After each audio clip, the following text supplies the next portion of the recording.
Hoy! Hoy! Naparito ka ba para parusahan kami? Ano ba pakialam mo sa amin?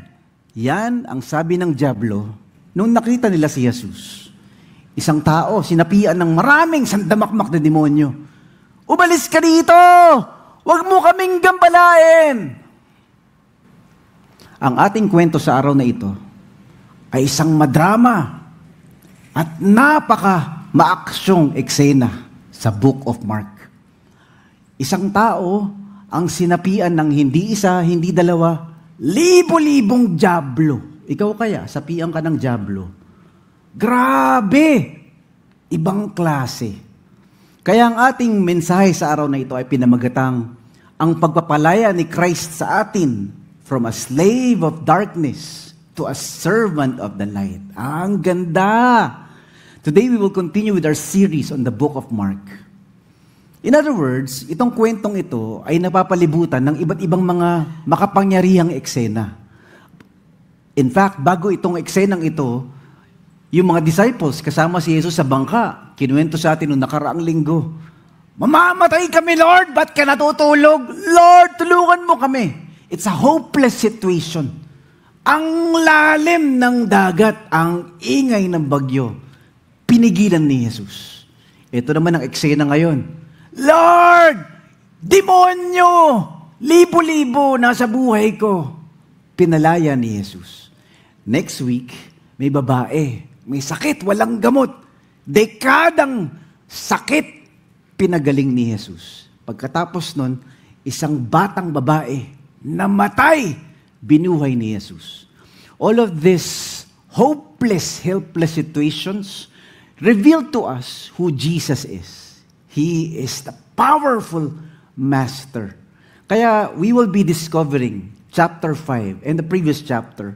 We are discovering that, number 1, Christ is the master of the deep. Siya ang hari at Panginoon ng malalim na dagat, sumusunod sa kanyang bagyo at mga alon. That He is also the master of the demonic. Ito ang ating kwento ngayon. Mga dyablo, binubugbog niya, pinapalayas niya. But not only that, we are discovering that He is master of the disease. Siya ang may kapangyarihang magpagaling sa mga sakit na parang imposible na sa mata ng mga doktor. Then we are also discovering who Jesus is. He is the master of death. Ang kamatayan, walang panama kay Jesus. Ang buhay daw natin ay parang nung kwentong na sa umagang ito. Tayo daw ay alipin ng kadiliman kung wala si Jesus. Tayo ay napapalibutan ng sandamakmak na demonyo sa ating buhay, sa ating ugali, sa ating pamilya. Kung wala si Jesus, hindi natin kaya. That's our story for this morning. Ikaw ba ay bihag ng dyablo? Ikaw ba ay nakatira sa kadiliman at hindi makatakas? Are you enslaved by darkness? Are demons ruling your life? Minsan daw yung mga demonyo sa buhay natin ay mga bisyo na sumisira ng pamilya. Minsan ito naman ay mga sugal at mga yabang na parang gumigiba sa buhay mo. Minsan ito ay kasakiman, pagiging makasarili, galit, kawalan ng kapatawaran, kulang sa pagmamahal. The demons in our lives takes many forms and many shapes. But Jesus sets us free from them all. Lapit ka kay Jesus, papalayain ka niya. Yan ang ating pag-uusapan sa umagang ito. Wow, exciting! Grabe na to. Today we'll talk about this. Christ's power set us free from a life of darkness by defeating our demons, rescuing us from despair, and transforming our hearts to become fully devoted to God. Dahil sa good news, ang mga alipin ng dilim ay nagiging alagad ng liwanag. Sa umagang ito, this story brings us to at least 4 very, very important segments, scenarios in the story. Number 1, Christ's power set us free by describing to us that the misery of a life enslaved by darkness. Na walang kwenta ang buhay pag tayo ay wala kay Jesus dahil ito ay madilim. The master who rules over demons, the miracle that shatters despair, and the mission from a new heart that becomes fully devoted. Eto, simulan na natin. Ito yung una sa ating kwento sa umagang ito. The first lesson that we can learn, the misery of a life enslaved by darkness. Ang ating buhay ay madilim kung wala si Christ. Ibig sabihin, kung hindi mo makilala ang Panginoon, pag ang buhay mo ay malayo sa Diyos, ikaw ay nasa dilim. Sa mundong ito, dalawa lang daw ang kaharian. The kingdom of light belongs to God, and the kingdom of darkness belongs to the forces of Satan. So kung wala ka raw kay Jesus, malamang-lamang, kahit cute ka, kahit parang ang bait-bait mo, kahit na lagi ka sa simbahan, nasa kadiliman ka pa rin. Dahil wala naman talaga si Jesus sa buhay mo at sa puso mo. Ito ang ating pag-uusapan. Tingnan natin. Yung unang segment ng kwento natin is the man's defilement. Yung andumi at ang gulo ng buhay niya. The Bible says, when Jesus climbed out of the boat, a man possessed by an evil spirit came out from the tombs to meet him. Ibang klase, ano? Itong mamang ito, na isinapian ng demonyo, ay nakatira daw sa sementeryo. He lives in the tombs. Noong unang panahon kasi, yung kanilang uri ng paglibing ay hindi 6 feet below the ground hinuhukay. They have a system of cemetery that are cave-like, sa kuweba. Bumubutas sila sa mga bundok at doon nilalagay yung bangkay. Itong mamang ito, nakatira daw sa mga kuweba. He lives in the tombs. He came from the cemetery. Ikaw kaya, tumira ka sa sementeryo. Hindi maganda hindi mabango hindi masarap madilim, madumi, pangit, mabaho, puro kalansay, puro patay, malungkot. And that's what his life is all about. The Bible says, this man lived in the burial caves. Man's depravity. The man lived in the burial caves and could no longer be restrained, even with a chain. Bang klase, ano? Whenever he was put into chains and shackles, as he often was, he snapped the chains from his wrist and smashes the shackles. No one was strong enough to subdue him. Yun daw ang buhay niya. Sementeryo, kadena. Tombs and shackles. The cemetery and chains. Yun daw ang buhay ng mamang ito. Bukod doon, ang daming demonyo ang nagahari sa kanyang buhay. Ito rin ang buhay ng bawat isa sa atin. Hindi nga lang halata minsan, kasi mukha kang cute, mukha kang relihiyoso, mukha kang malinis. Pero kung wala ang Diyos sa buhay natin, sementeryo at kadena rin ang ating mga buhay. Kumbaga, if we will write our own novels, our own lives in a biography, ang title din ng mga buhay natin kung wala ang Diyos. Chapter 1, kadena, sementeryong buhay ito. A life in the tombs and chains. Tayo nakagapos sa ating mga sariling yabang, nakagapos sa pera, nakagapos sa sugal, nakagapos sa bisyo, nakagapos sa ating mga kabit. Mukhang sementeryo. Buhay sementeryo. It's a death-like existence. Ito daw ang buhay ng bawat isa sa atin nung hindi pa natin natatagpuan ang Panginoong Jesus. So this man is depicting to us that people were afraid of him, people were avoiding him, people were trying to keep him under control, but they cannot. Ang lakas-lakas daw.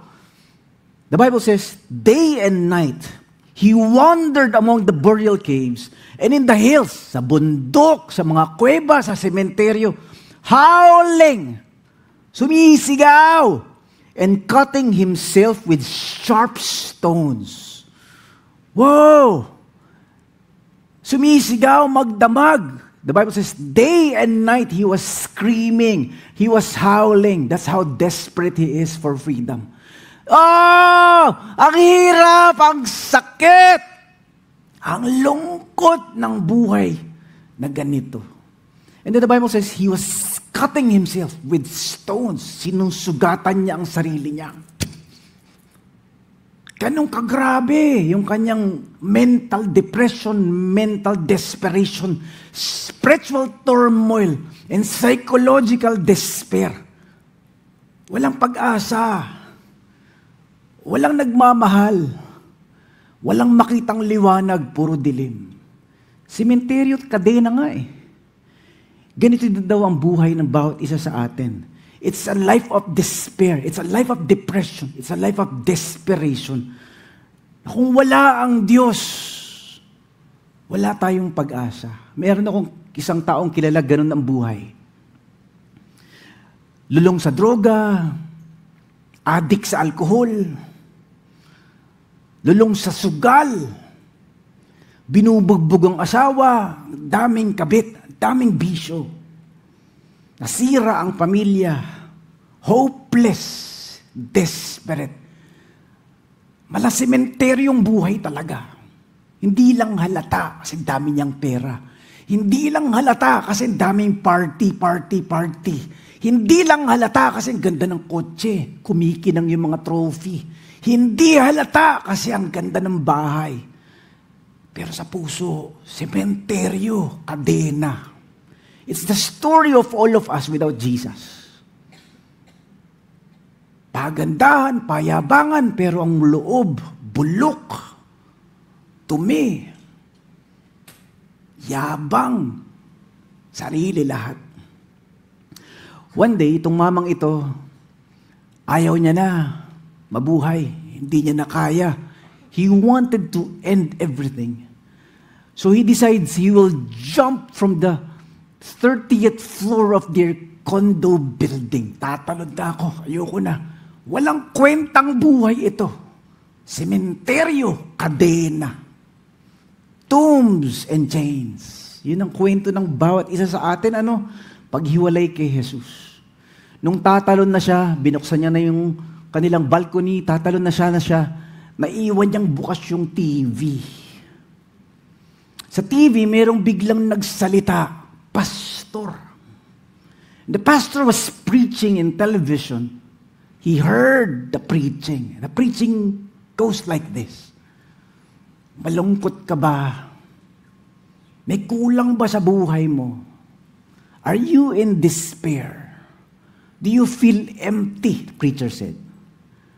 All you need is Jesus. The preacher went on and he says, Jesus is the life. Without Him, there's only death. Jesus is the way. Without Him, we are lost. Boom! He started crying. Tatalon na siya eh. Biglang umupo, humahagulgul. Then he prayed, Lord, kung totoo ka, pag-uhin mo, iligtas mo ko sa mabahong kuwebang ito. Rescue me, Lord, from this darkness and this desperation. Tindi, Have you ever prayed that way? Lord, if you are real, Father, rescue me, save me. That night, he was crying. Suddenly, there was peace. A peace that his money never gave him, people never gave him, his things never gave him. And that is the power of Jesus. His life turned around, went back to his wife, healed his marriage, healed his family, cleansed his life. The miracle of God, Then he finally served God by becoming a pastor. Praise God. Palapakan natin ang Panginoon. And that is the power of Jesus. Sementeryo at kadena ang mga buhay natin. Hindi lang halata kasi mga cute tayo, pero bulok na bangkay ang nasa loob. Wala ang Diyos eh. Daming kumikinang, gustong tumalon sa building. And so, that is the story of this man. Which brings us to the second scene. The master who rules over demons. Ang ating mga demonyo ay talunan kung kasama natin si Christ. Ito ngayon ang nangyari. Itong mamang ito ay nakakatakot, tinatakbuhan, iniiwasan, kasi sigaw ng sigaw, hubot-hubad, puro sugat. He's a scary figure. People were avoiding him. Baho, ang dumi, ang gulo. Amoy sementeryo. Mukha nang ang sementeryo eh. But Jesus ran the opposite way. While others are running away from him, Jesus runs towards him and welcomes him. Ay, pangklase ang Diyos. Tatakbuhan ka ng mga tao, aakapin ka ni Jesus. This is what the Bible says. When Jesus was still some distance away, the man saw him and ran to meet him and bowed before him. So si Jesus hindi tumakbo, hindi umiwas. Baho yata. Nakakatakot to ha. Wow. He met the man. He encountered the person. This mentally ill, demon-possessed, miserable person. Jesus showed compassion, showed love. Bang klase, Dahil daw sa ating mga kasalanan, dahil sa ating mga buhay na malayo sa Diyos, walang gustong magmahal sa atin. Walang gustong maging tunay na kaibigan natin. Kaibigan ka pag may pera ka, kaibigan ka pag may kumikinang, kaibigan ka pag magtagumpay ka. Pero pag nawala ang tagumpay mo, nawala ang yaman mo, nawala ang kinang ng buhay mo, isa-isang nawawala yung mga kaibigan mo. Pero ang Diyos, ang Diyos daw, kahit basura, kuweba, sementeryo ang buhay mo, He will show love and compassion. He will show mercy to those who don't deserve them. Yun ang puso ni Jesus. Kahit na ikaw na yung magulo ang buhay, yung sementeryong buhay, yung buhay ng kadena, aakapin ka ng Panginoon. Why? Because Jesus sees something in you, something in us that people cannot see. People see a drunkard, but Jesus sees someone loved by God. People see a gambler and a divorcee, an angry person in a hopeless case. But Jesus sees someone shown mercy, someone who can be great, someone loved and accepted by God. Ibang klase Kaya si Jesus matapang, akapin yung mga madudumi at mga mabaho at mga magulo ang buhay kasi ang nakikita niya, hindi yung nakikita natin. Nakikita natin, yabang naman ito, maiwasan nga. Ang gulo naman ito, hiwalayan ko nga. Ang sakit naman kasama nito, naku, ma-block nga, ma-unfriend nga. Ang sama naman ng buhay nito, naku, lumayo ka niya, huwag kang didikit dyan. Pero si Jesus, yun yung mga gusto niyang dikitan. Yun yung mga gusto niyang lapitan. Yun yung mga gusto niyang kausapin at akapin. Yung mga amoy sementeryo at mukhang sementeryo ang buhay. Tinan mo yung katabi mo, mukha bang sementeryo? Yan yung mahal ni Lord. Sabi mo, mahal ka ni Lord. Our lives can be miserable and hopeless, dirty, and a mess. But Jesus shows love and compassion. Amen? Palapakan natin ang Panginoon. Thank you, Lord. Thank you, Lord. Jesus sees something beautiful even when people see nothing but ugly. That's the good news. And that's the book of Mark for all of us. Pero hindi doon natapos ang kwento. Not only did Jesus allow the person to come to Him and meet Him and encounter Him, now He confronts the demons in His life. Ito na. Nako, Pastor Mike, episode 3. Nako, bakbakan na to. Parang mala Lord of the Rings yata ito, ha? The Master's confrontation. The Bible says, with a shriek, He screamed, "Why are you interfering with me?" So it's like the demons were complaining and grieving. Jesus, Son of the Most High. Demons know Him. People are clueless. Sino ba yan? Who is that? But demons know and they bow. Jesus, Son of the Most High God. In the name of God, I beg you, don't torture me. Nakikiusap yung demonyo, ha? For Jesus had already said to the spirit, "Come out of the man, you evil spirit." Pinapalayas na sila. And then, the next verse is, then Jesus demanded, "What is your name?"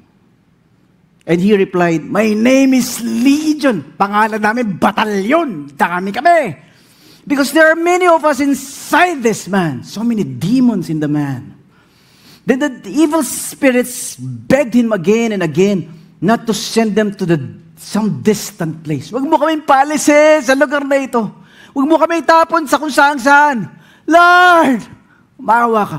Imagine demons were begging him, "Lord, huwag mo kaming itapon." And then, there happened to be a large herd of pigs feeding on the hillside nearby. Libo-libong mga baboy kumakain. Send us into those pigs. Lord, itapon mo na lang kami sa mga baboy. Huwag mo lang kaming parusahan sa malayo. The spirits begged, "Let us enter those pigs." Wow, bang klase? May eksena. Nakikiusap, nakipag-negotiate, Lord. Please, huwag mo kami itapos sa malayo. Doon na lang. Sa libo-libong mga baboy na kumakain, doon na lang. The demons were requesting Jesus. Then Jesus gave the command, the master's command. So Jesus gave them permission. Sige, pinapayagan ko kayo. The evil spirits came out of the man and entered the pigs, and the entire herd of about 2,000 pigs. Dami ah. Ang dami naman niya. Isang piggery yata yan. Isang hektarya yatang piggery. Plunged down the steep hillside into the lake and drowned in the water. Whoa! Drama! Maaksyon! What's happening here, Pastor Mike? What's going on? Ito nangyari. May isang mama, libo-libong demonyo. The Bible says, legion, isang batalyon. One battalion in the Roman army is about 2,000 to 6,000 soldiers. Isang batalyon kaya pumasok sa'yo. Hirap na na. Isa nga lang demonyo ang mag-possess sa'yo. Torture na eh. 2,000 pa kaya. Libo-libong diablo. Ano kayang ginawa ng mamang ito para magkaganoon? Ano? And so, Jesus said, "Come out!" Libo-libo. Thousands of them. They're coming out. In a few seconds, boom, he's okay. Oh. What happened? Who you? Wow, I'm okay. Pangklase. And then the demons went to the pigs. Libo-libo. The Bible says 2,000 pigs. If there are 6,000 demons, one legion, one battalion, there's 3 demons per pigs. And the pigs, they were eating quietly and they're enjoying their meal and and the pigs were possessed by demons. Bang klase. Umiingay yung mga baboy. So the whole village was alarmed. Ano yun ang ingay? Ba't yung mga baboy? Ang ingay. And the pigs cannot take it anymore.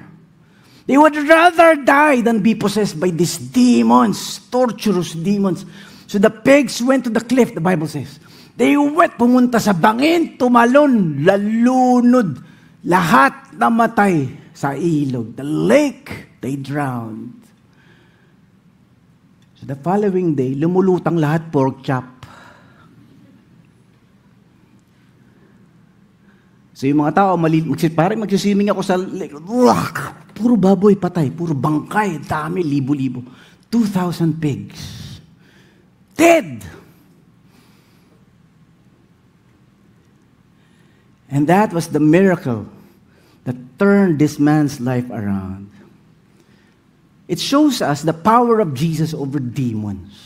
It shows us the power of God over whatever is enslaving us. Ano man ang umaalipin.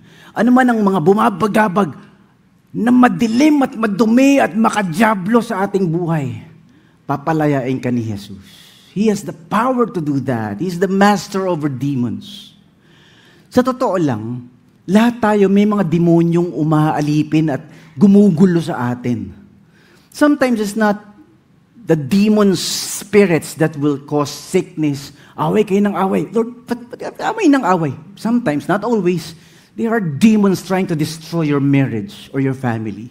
But yung anak ko, hindi gumaling-galing. Ano ba? Hindi na, isang damakmak na doktor, hindi mapagaling-galing. Sometimes, not always, there are demons causing sickness.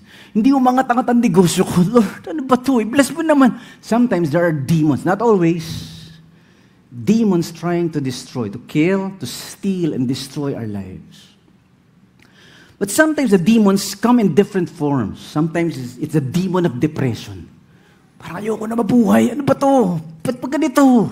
Demons do that. Sometimes it's anxiety. Sometimes it's self-condemnation or insecurity. Parang, ganda-ganda mo naman, pero feeling mo, pangit-pangit mo. Gwapo-gwapo mo naman, parang feeling mo, walang nagmamahal sa'yo. These demons of self-condemnation, insecurity, and anxiety. The demon of loneliness and the emptiness. Lapit ka kay Jesus. Babaklasin niya lahat yung mga demonyo sa ating buhay. Yun ang ating kwento sa araw na ito. Which brings us to number 3. The miracle that shatters despair. Ito, himala talaga ito eh. Ang ating kalayaan ay dahil sa himala na ginawa ni Christ. Ito nangyari ngayon. Narinig ng mga tao yung tungkol sa mga baboy na lumulutang. At narinig nila mga tao na social media, kumalat, nag-viral. Yung baliw na nasa kuweba, sigaw ng sigaw, sentonado magkaraoke tuwing gabi. Yung maingay, pare, tumahimik. Naging normal. Naging maayos ang buhay. Tingnan niyo ito. Bible says, people rushed out to see what happened. Ano ba nangyari? Maraming nagmarites. Mare, anong latest? Maraming nag-usisero. Mga usi, a crowd soon gathered around Jesus. And they saw the man who had been possessed by the legion of demons. Kilala ko to ha. Ito yung nakahubot-hubad na tumatakbo at sumisigaw lagi at sinusugatan ng sarili. Ito yung libo-libong diablo ang nasa kanya. Ito yun. They saw the man. And then they saw the man who had been possessed by the legion of demons, and he was sitting there, clothed. May damit na. Hindi na nakahubad.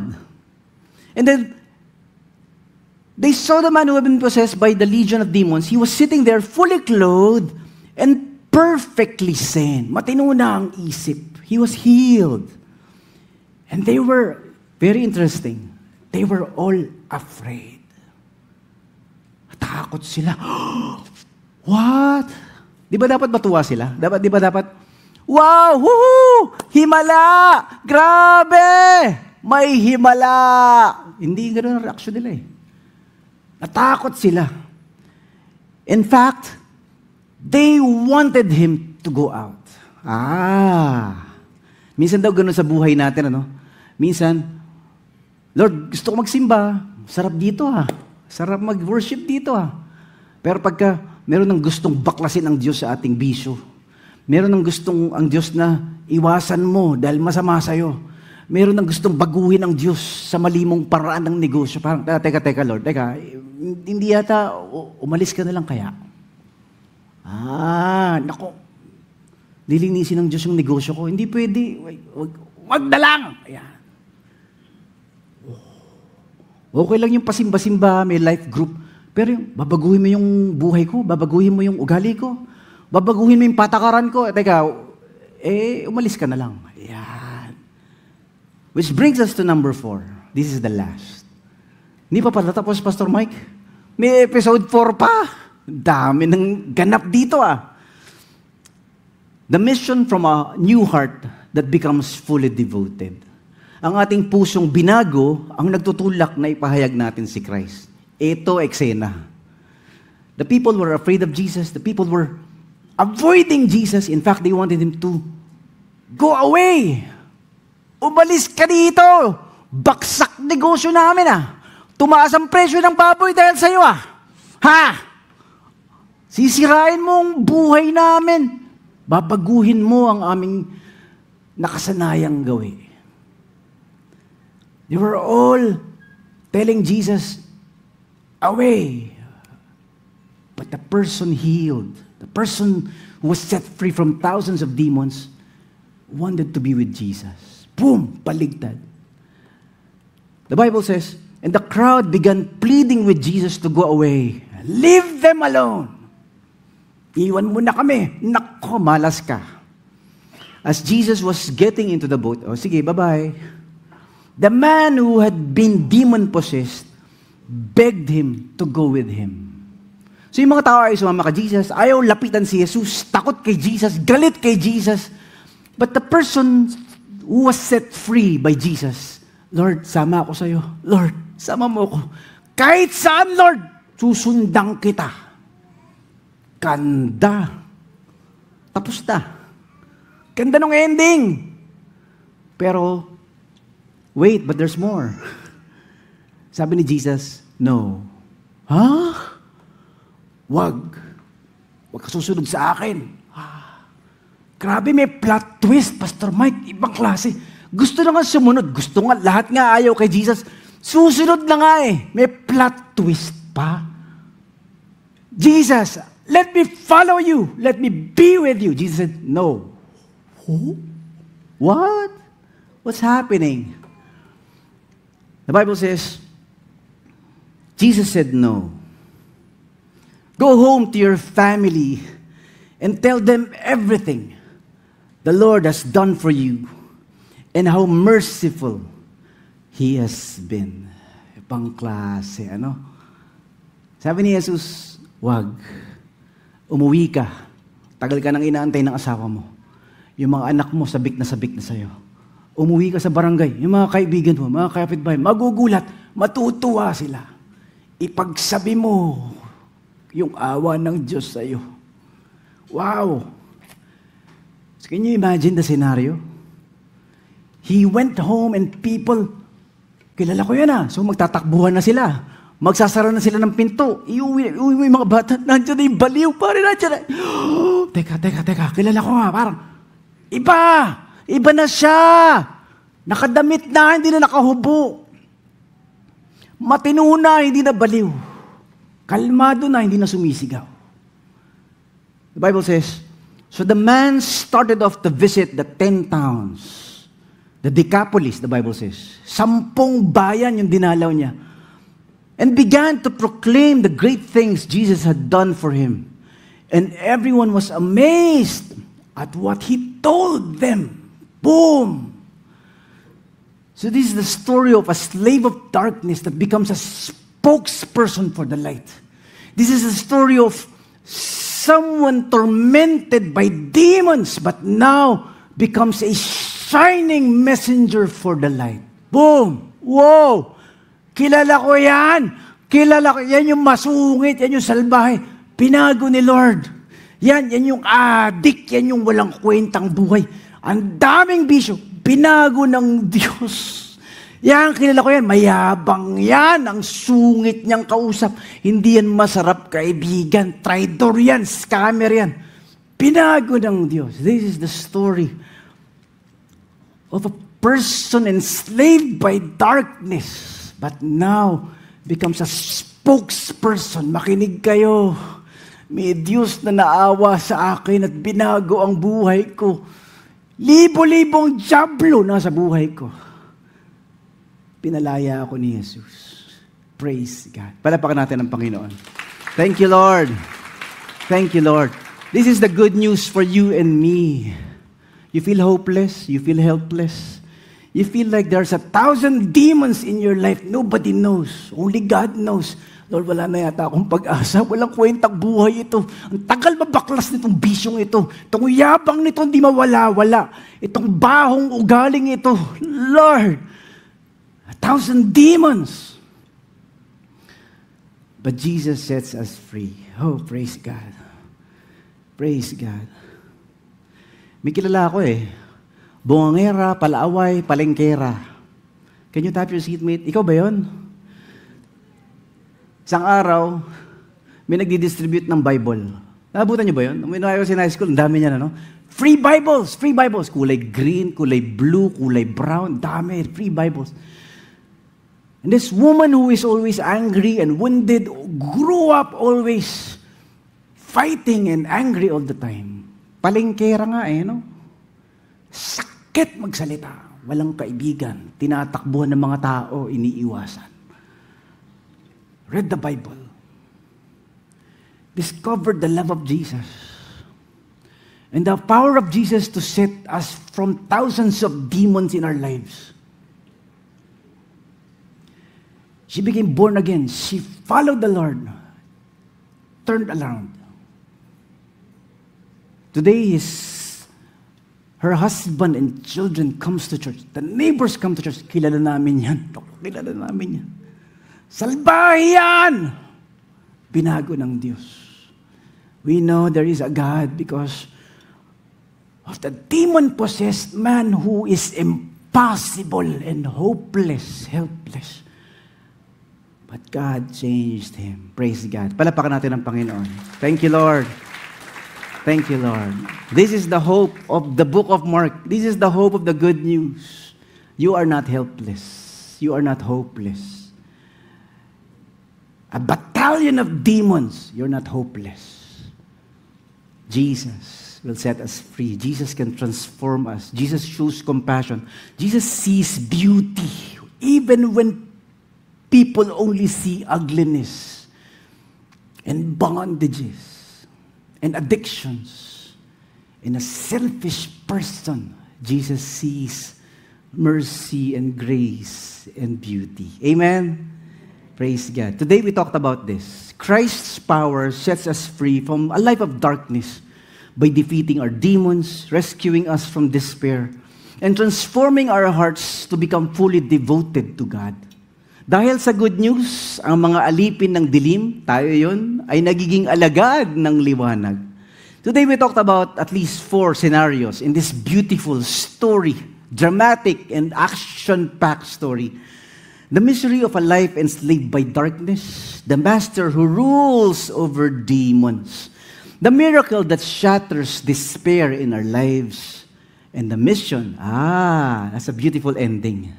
He started talking about Jesus, the mercy of God, and the power of God to set us free. When we are devoted, God uses us to become His mouth and His hands and His feet to a world clueless about the man who had 1,000 demons. But Jesus beats them all. Praise God. Are you hopeless? Are you desperate? Are you living in cemeteries and caves? Jesus can set us free. Tayo po lahat ay tumayo. Tayo ay manalangin. Salamat po, Panginoon, sa iyong mensahe sa amin sa araw na ito. Sa iyong paalala na ikaw, Panginoong Diyos, mas makapangyarihan sa anumang ugali, sa anumang yabang, sa anumang bisyo, sa anumang gapos ng kadiliman at kasalanan sa aming mga buhay.